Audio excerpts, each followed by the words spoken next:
American Reset, the long-awaited conclusion of the Economic Collapse Chronicles, is now available. In Book 3, the ultimate contest between liberty and tyranny reaches the apex. The Bear family and their neighbors fight to survive the fallout of the meltdown and cling to the principles in the Constitution. Will the collapse bring an oppressive regime that enslaves the American people, or will the patriots prevail and guide the country back to freedom, peace, and prosperity? Get your copy in Kindle, audio, or paperback on Amazon today.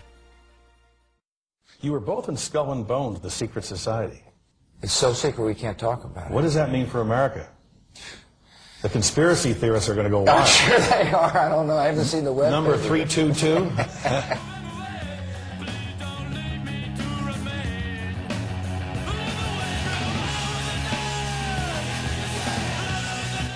Buckle your seatbelt. It's time for another episode of the Prepper Recon Podcast.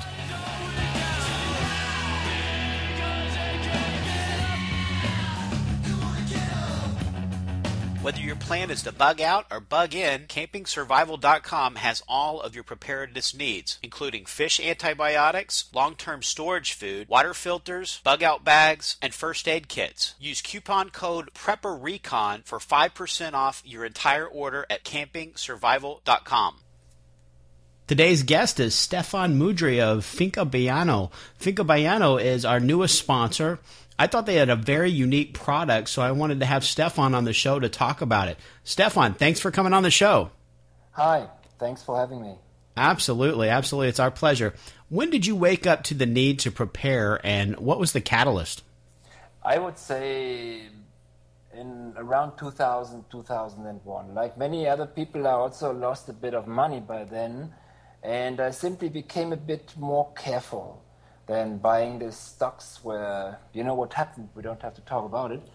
So I became a bit careful, and I started by, I don't remember exactly, I think it was 2003, buying small amounts of gold. And somehow I came across a book which was called The Collapse of the Dollar. I think there are so many of them nowadays. And I read this thing, and the last chapter was about the Romans deducting the amount of the silver, of their silver coins, and this way creating more or less the first inflation. And this book also said, I think it was 2004 or something like that the dollar had lost in the 90 years from 1913 to 2004 something like 95% of the value. Nowadays they say it's 99. It doesn't matter anyway. So by that time I started to wake up. I was not really I had not really woken up completely, but that was the time that I really thought that there is something wrong with the system. Was that John Rubino's book? I don't know. I would like to tell you, I think it was. Yeah, but I gave it to somebody, and I don't remember whom I had given it to, and that was a few years ago, I think 2006 or 7, I have borrowed it to somebody, and I don't remember whom I had given it to, otherwise I would tell you. Yeah, he had a book out, the Collapse of the Dollar, and it came out in 2004. So I'm thinking that might have been his. I think there were some other people in this space that may have had the same title on some of their books, but I know for sure he came out with one, and he just came out with a new book called The Money Bubble, which he's just basically saying the same things he said in his 2004 book that. Everything that we did wrong that created the 2008 collapse, we're doing even worse now. So we shouldn't expect anything different except the magnitude of the collapse to be much more severe. Now, are you still concerned about the global economic landscape? Yeah, of course I am. And of course it is difficult to say or anticipate what is going to happen.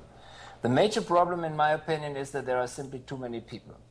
And the reason, but in my opinion, there is also a reason for that, why there are so many people, because they are simply needed to pay the interest. That is the same thing like in the 90s.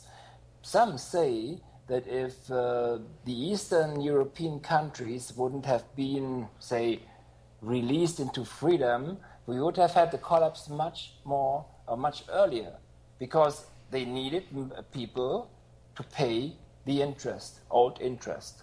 I think we don't have to talk about that. It is common knowledge nowadays how the system works.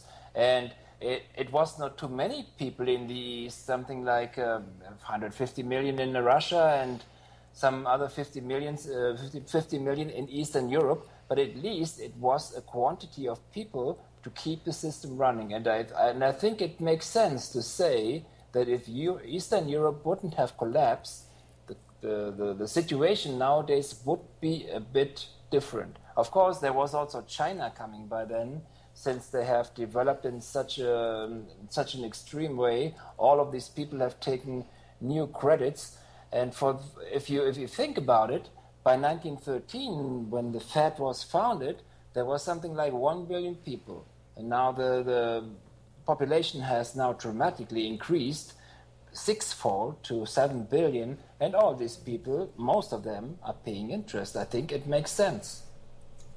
Sure. Now, you have a chart on your website about the devaluation of the Roman currency, and you just mentioned that in the Dollar Collapse book that you were talking about. And one of the things that the Romans did is they diluted the silver content in their currency. Do you see any similarities in global currencies today? I think it really makes sense, because I think that was not mentioned in that book, and I really believe it was from John Robino, because the real thing is that because we must first of all know the reason why they did devaluate that money, why they reduced the silver contents of their coins, and that was because in the first century they had no more silver. They got their silver from Spain, and the mines were simply empty. Then they went to Eastern Europe, as far as I remember, to Romania, and silver became less and less. So that was the real reason why they had to reduce the silver contents. Nowadays, I think it is maybe we can compare that to today's devaluation, but I think it is a difficult story, because the background is very difficult to judge. Some people are talking about inflation, some people are talking about deflation.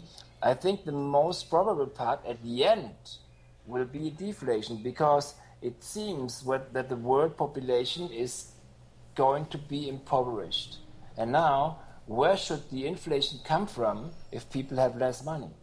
And on the other hand, an inflation is hardly possible in the so-called Western world, because that would mean that you have to increase the interest. But as soon as you increase the interest, I think many people have been talking about that, it is an immediate collapse, because the governments can't pay the interest anymore.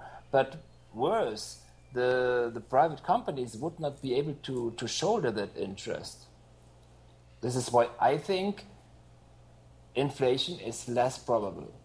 Yeah, and we may see both. We may see sort of a dichotomy. We may see inflation in the things that we need, like gasoline and food and those types of things, and then we may see deflation in the things that we don't need, like luxury houses and boats and things of that nature. This is the way it could be. Yeah, that means it could be a mixed development for the disadvantage for the majority of us. So it is. I mean, you cannot compare that situation from 2,000 years. It is just something like an example to learn a bit, but I think it is very difficult to judge. You know, I keep a biggest part of my money in gold and silver, but after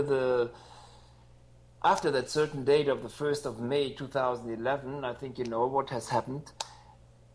I don't know, really. I don't know what to think about it.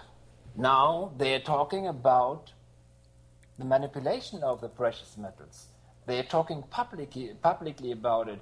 There are now 2 banks are leaving that London gold fixing. But that again might be that they want to send us into the wrong direction. I don't know. Because now everybody should expect that gold and silver would rise if that what they say is happening.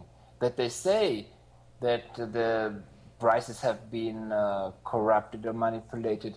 But nothing is happening. I think it is still being manipulated. And most probably what I think that it is China that is manipulating it because they want to buy that stuff at cheap prices.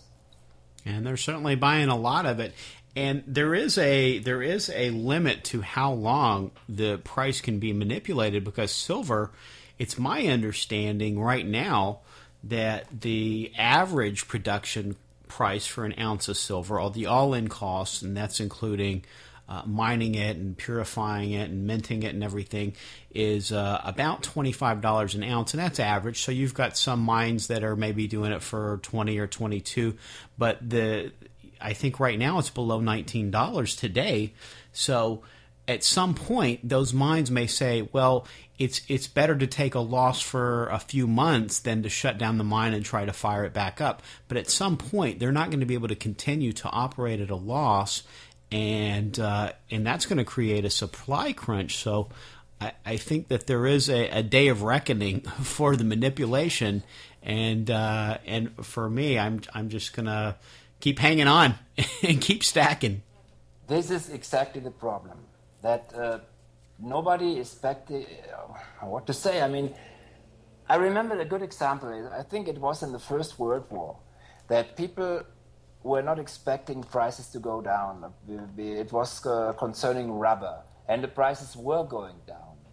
And the same thing in the deflation in the 30s in Germany. I think it was a bit tougher than in the United States, where they could not even take the food to town because they could not recover the costs it took to take the food to town. So the people from town had to come up country to get their food there. So I think it is very difficult to judge.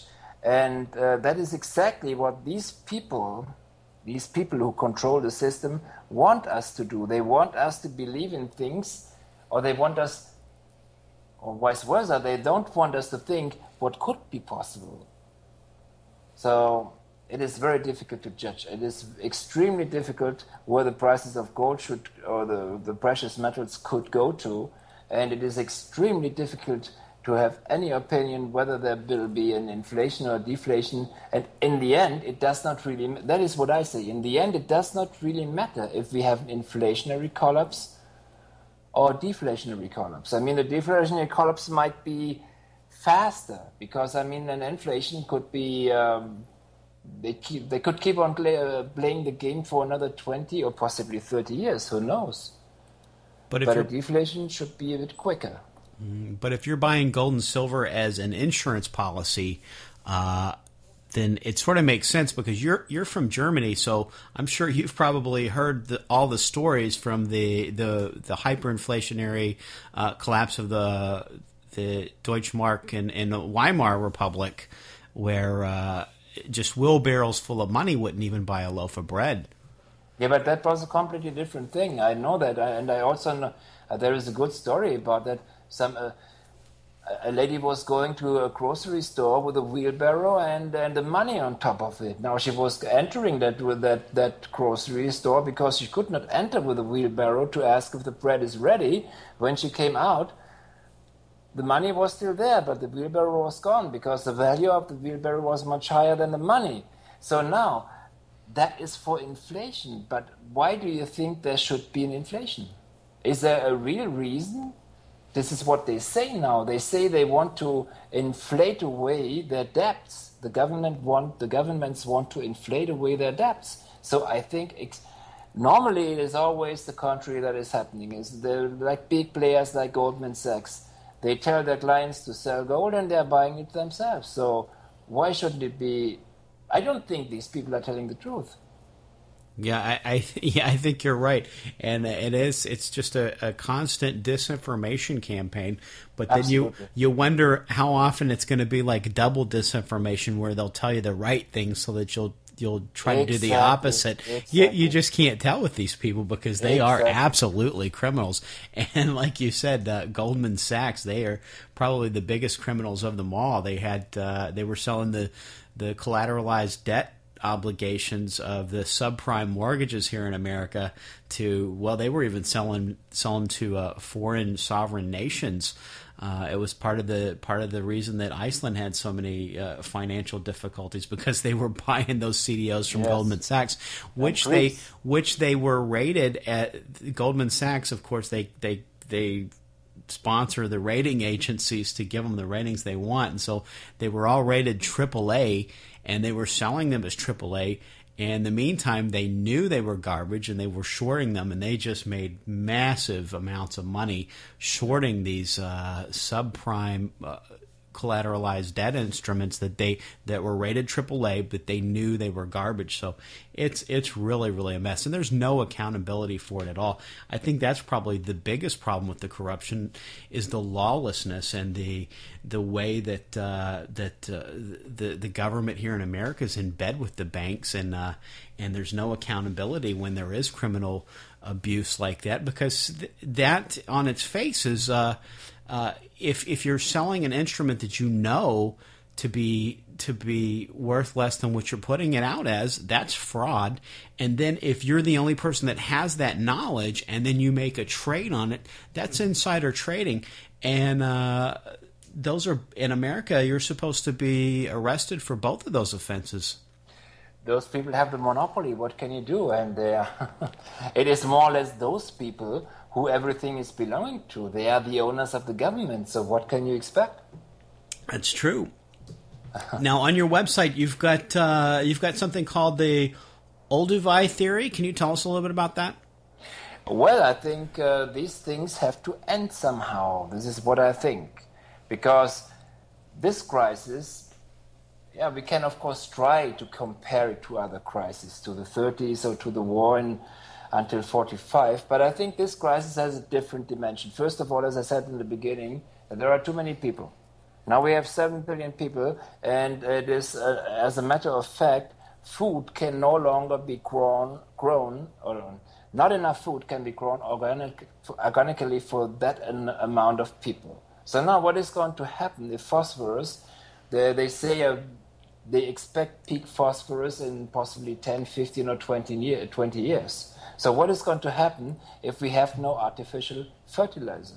And apart from that, all these fertilizers and pesticides are ending up in the ocean. What is happening if the ocean collapses completely? Nowadays they have to go out 1,000 miles to get tuna from here, from Panama. It is extreme. Sorry, I forgot. What were you asking? The Olduvai theory, but then you're talking about the peak resources. Yes. Let me come back to the Olduvai theory. Yes, of course, this thing has to end somehow, because I think nowadays we have something like a combined crisis. We do all this money stuff we are talking about is one thing, but what about the environment? And what about the combination of both? What about if there is no more food? What about peak oil and all this stuff together? So once that really hits us, possibly in 20 years. I mean, when I was in school 30 years ago, they told us that oil is getting scarce. Now we still have oil, and we might find some more oil, but I think it is very difficult to say, but somehow it might find, the civilization as we know it today might find its end somehow. And then we might have to go back to what we knew before, what people were doing before. The Olduvai theory says that there is not going to be enough energy anymore, and this is why wars are going to be fought over energy, land and water, and many people would have to die because of that. And it says that in the next 30 years, maybe the population would be reduced by 5 billion. Then we would come to a number of 2 billion people, or maybe less even, which then again could live organically by food that is being produced organically. But then there would be possibly no longer no oil or the energy we have today, because as we all know, the sun has enough energy, but we do not really use it because of the interests of some different companies. So if it really should happen that way, what the theory says, it might really be so that in a few years, in a few decades to come, there might no longer be the energy we need today to keep this kind of life going. And then comes another theory that we might not even have enough metals, because as soon as we do not have electricity, we cannot take iron ore from the depths of the soil. Like in South Africa, they are going down, I think, was it 7,000 feet to get gold? That is impossible without electricity, because you need air conditioning, because the temperature is more than 100 degrees centigrade there. I mean, how much is that in Fahrenheit? I think 200 or what. You need power to do that. And if there is no longer, I mean, everywhere we are talking about blackouts, whereas I was just talking about South Africa, they are always on the brink of blackouts. Even in Germany, they say that blackouts may happen. And now, what do you think is going to happen? I'm living in Panama City. It's a tropical city. If there is no power, say 2 days, there will be no water. People will have to leave the city. If that happens only once and it is going to be repaired again, the people might come back. But if this condition would be longer, so possibly it would be a big problem. Resource scarcity is certainly an issue. You mentioned the oceans, which now after Fukushima, a lot of the fish from the Pacific, folks are just they're scared to eat it now because of the radiation levels that are showing up in that.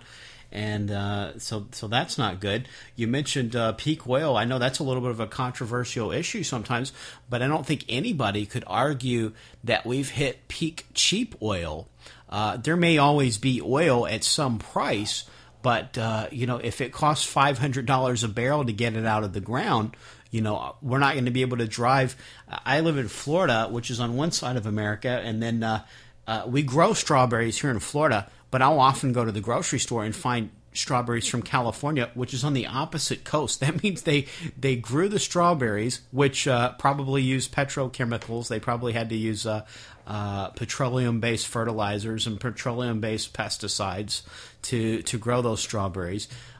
Put them in a plastic container, which is petroleum-based, put them in a truck that's driven on petroleum, that has tires that are a petroleum product, and drives on roads that has tar and oil and things in it that's petroleum based, to bring the strawberries that we grow here in Florida from California. So we're not being very smart with the resources that we do have.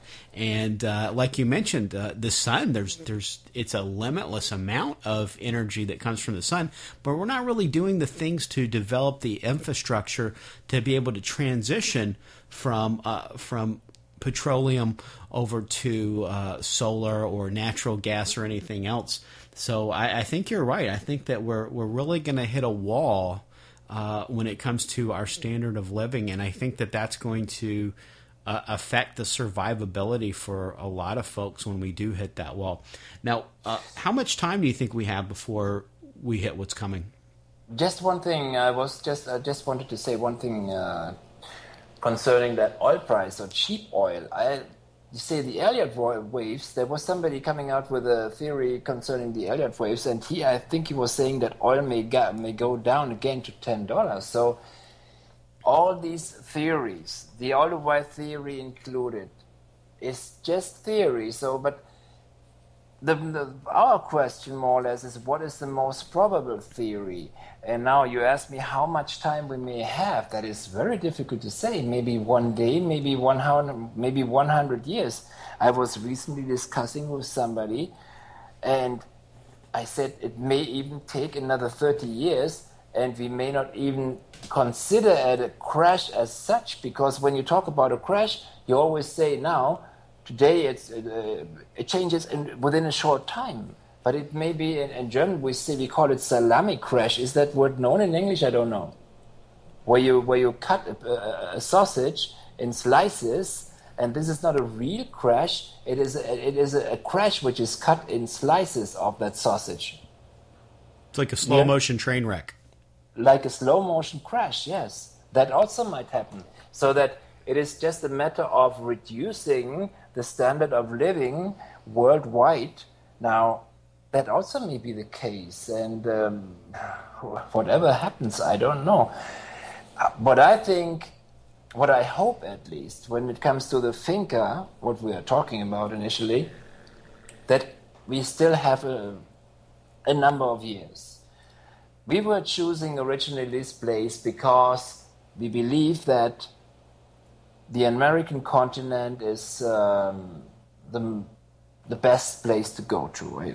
I mean, Europe has been sacrificed twice already in the First and Second World War, because I think all of us who we are thinking about that stuff, we know that these wars are not necessary, and there are certain people who want that wars. But I think we don't have enough time to talk about that. So this is why I say Europe has been sacrificed twice, and I think it is going to be sacrificed a third time. So, to make it short, Europe is no place to stay.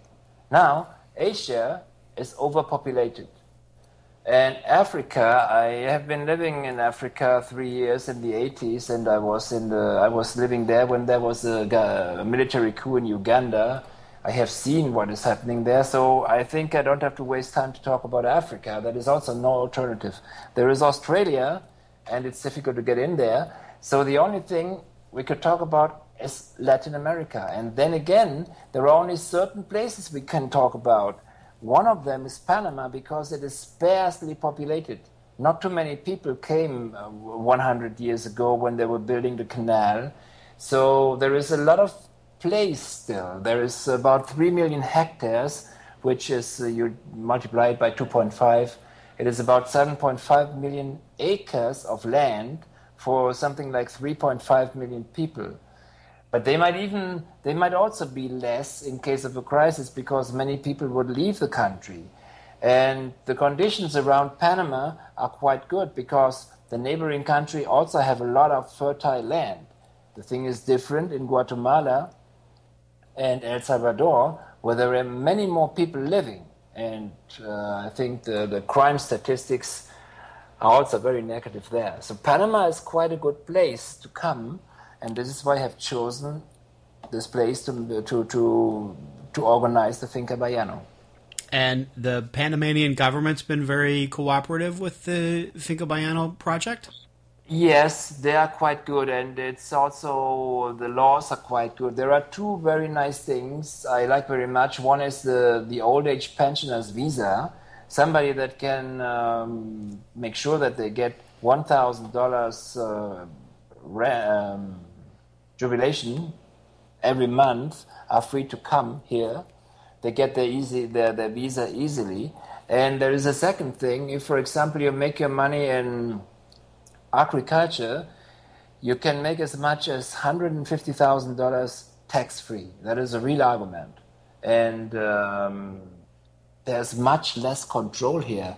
When I think about that stuff, what they're talking in Europe now, the abolition of paper money, so that paying only with a credit card, I think that is hardly possible here, because most of the people don't have accounts. I mean, nobody up country has accounts, because first of all, many people don't have the education. And there are, especially in Las Palmas, that is the next village to our finca, there is no bank. So people have to drive as much as 100 kilometers to a place called Santiago to go to the bank. So many people up country, I would say something like 50%, they keep their money at home because they do not trust the banks. It has always been like that. And you mentioned that Panama is fairly free? I would say so. And I think you can, I think you know the background, that the canal has been built by the United States, and that it has been a territory until 1999. It has been given back. So, but everything is Americanized here. I mean, at least in Panama City, and I don't know how many Americans are living here, might be something like 20 or 30,000. They are quite a number. And I would say it is quite a free country. You cannot compare it to Venezuela, if you mean that. And America was considered the freest country in the world, but we have per capita the highest prison population of any other country, which doesn't really correlate well with being the freest country in the world. Yeah, but I think somebody was talking about that recently on radio. I think it's because you have too many private prisons, because they like to keep the people in. And I think there are two different systems there, the private and the state prisons. And in the state prisons, the people are being pardoned before their time, and in the private prisons, they have to stay the full time. Is that true? It's true, and the private prisons also are now starting to institute call centers where they can basically get slave labor from the prisoners, and they're initiating a big lobby now for political influence, where they're going in and buying off the politicians, just like Goldman Sachs, to get the laws changed to where they can keep them in there longer, so they can use them for slave labor longer, and milk the states and the federal government for more tax dollars. So in other words, it's insane. In other words, everything is getting more ridiculous every year. It's if not insane. Every month, if not every week, if not every day. Things are really getting more ridiculous every day. But I really think that is I think it's the most important thing. We are too many people. That's it. Would we be less, we would have less problems, of course. Well, especially if less of them were in government. Now, what are the gun laws like in Panama? Yeah, you should get your citizenship. That is possible after 3 years, and then there is no problem to get a gun. No, but what I would like to do here on the Finca, we are about to do that. We are going to make our own security company. That is very easy. You can register anything here easily. And those people, it's of course clear that people that are working for a security company may carry guns. So we are going to have guns on the Finca anyway. That is a clear thing. But it is a bit difficult for foreigners. But I think that is the same thing everywhere. Yeah, in America you have to have a green card to purchase a firearm. Now, is there a restriction on what types of firearms you can have, or magazine capacity, anything like that?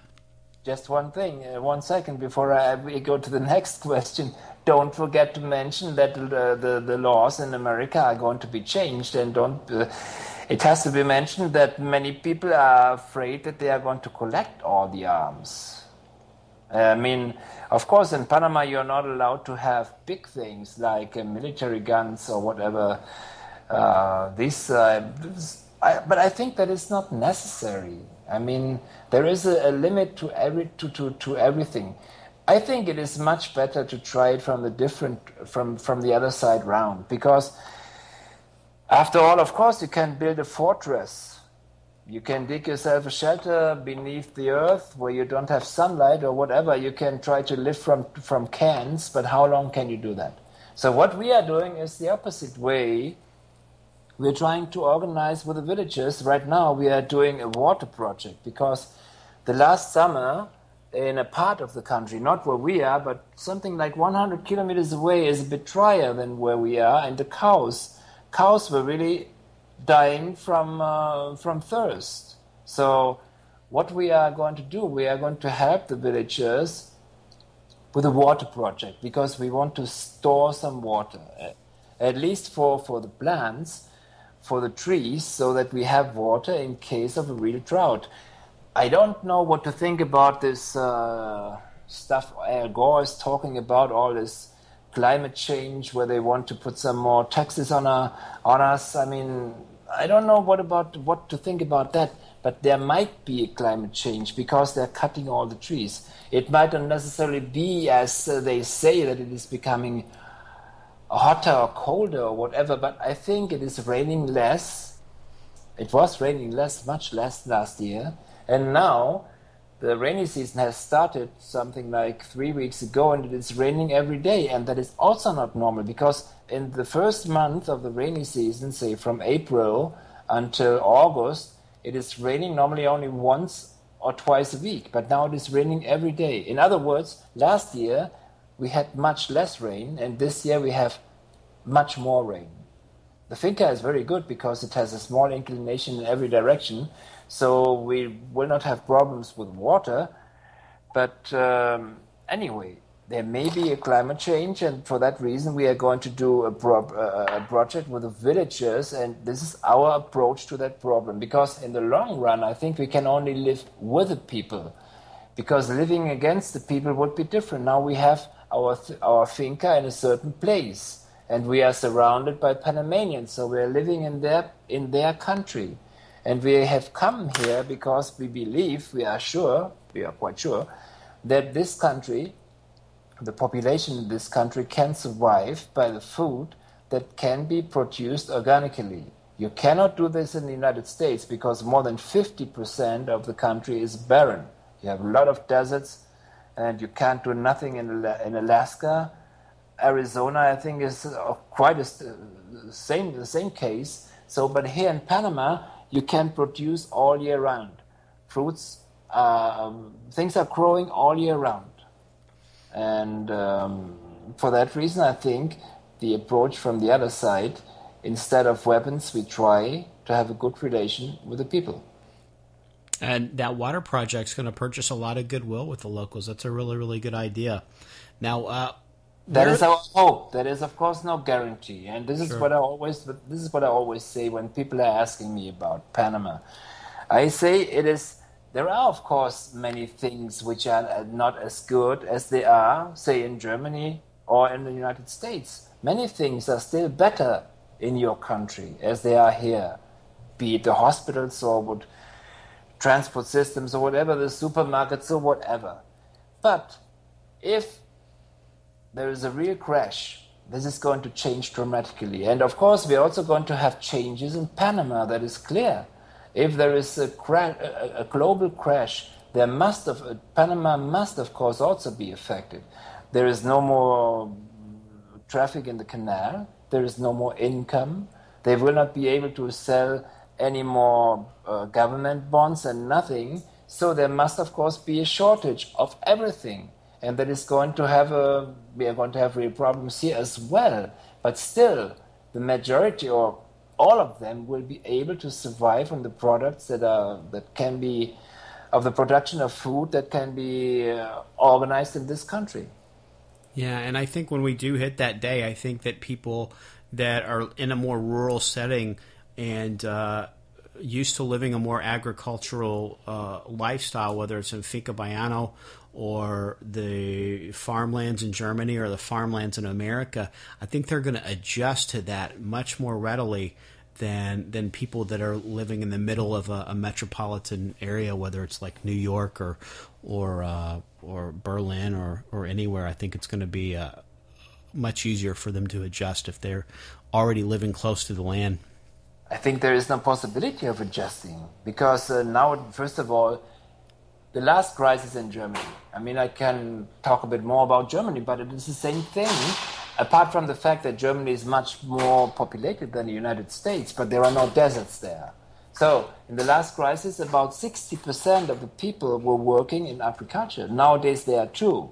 So, that is, you can easily tell that we are going to have a problem because all the people will be forced to leave the big cities. Now, where are they going to? There is simply not enough space for the people because in Germany there are something like 300 people per square kilometer. I think in the United States it's something like, I'm talking about kilometers, how much is that per square mile? I think it is something like 6 times as much as in the United States. So in the United States there might be a possibility of hiding in the forest, but how long can you do that? And what do you do in winter? Or in the mountains, what do you do in the winter? Or in the deserts, it is very difficult about these bug-out locations talking about in the United States or in Canada. The colder it is, the more difficult it is. Sure. Now, what skill sets do the people who are coming to Finca Bayano I think it is have? the major skill is to adapt to the situation. If you want to survive, if you want to do something, you must be able to grow your own food. If you're not able to do that, then it's difficult to survive, because right now we can invest our money, we can buy the labor, and if, for example, precious metals should replace paper money, we might be able to buy the labor with precious metals. Though I have real doubts about that, because nobody up country would accept precious metals, because what are they doing with it? So it is a real theory, a real speculation to talk about that. All I want to say, if we really have a problem, in case of a crash, we must be most probably independent on ourselves, that we are able to grow our food. Of course, for the elderly, this is going to be a bit more difficult, of course. But I think my theory is that we are going back to where we're coming from a few hundred years ago. That is, of course, a bit tough to understand or to believe, and hopefully I'm wrong, but I think this is going to happen.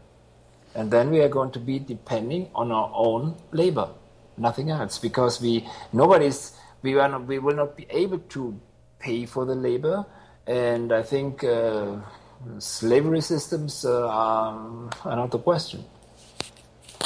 And, of course, we're going to have a link to Finca Bayano at the top of the page on Prepper Recon, as we always do.